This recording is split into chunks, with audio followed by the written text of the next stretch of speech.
This is going to be the destination location for the Mid-Atlantic and beyond, and that's something that this community has needed for so long, so I'm really happy to be part of it. This gentleman who's had a stroke, he's very paralyzed on his left side, and what therapy the therapist has to do with him, conventional or standard gait training, is shown here. And now this is the same gentleman, and so this is the kind of therapy we use at Sheltering Arms. And so this is a robotic device called the Locomat.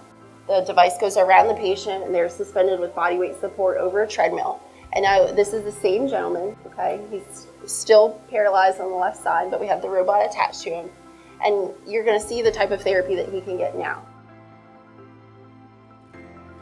So really what I came in here for, and with greatly inspired by David, is to really create a nationally renowned virtual reality center in RVA. If you have someone who's had a stroke and they can no longer use the left arm, in VR space we can actually provide some type of tactile feedback to guide you through the motion and again improve function. So matchality is a bit like the game Simon, where cubes will light and they'll have to touch it in order. The next game gets a little more difficult. This is fishality. But if you look at this, now a fish is coming, it's going to leap out at a parabolic flight, and the person has to bend forward and do it. And how much you have to bend forward is really based. We control the trajectories of the fish.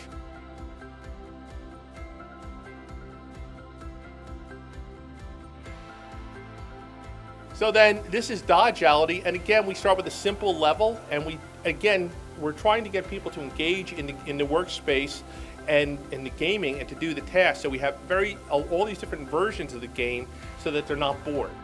So this is our cognitive trainer. So this is the old game where I grew up, it's called concentration. Other people call it memory.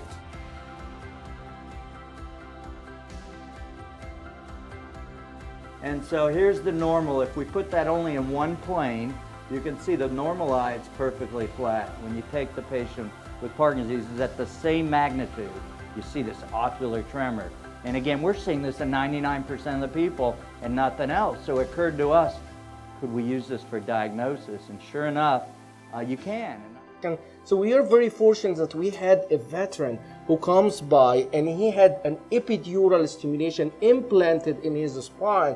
And we asked him, can we try this with you? And he said, sure. So this guy here, over here, is walking by himself wearing this robotic suit.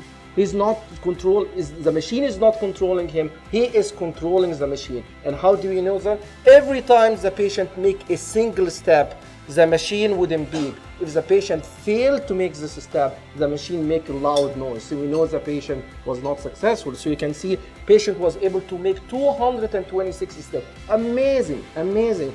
You can see that's my fingertip. That's 100 electrodes on the tip of my finger. We would implant that into the brains of the monkeys with wires leading out that would then go to computers that would then translate their thoughts, those signals from their brain, to commands for the robot arm. Monkey's on the right, you can see him in there. So he's thinking about moving the arm or really just learning how to control the arm using just his thoughts. The same mechanisms, the same algorithms were then taken into another laboratory, a human study laboratory. Today in Virginia, there are 248,000 people living with stroke and the after effects of stroke. Today, there are about 1,500 people living with spinal cord. Those people need us, and they need this organization. To take this to the next level, what do we need? We need a place. We need a place where people and patients and these researchers can all come together to collaborate.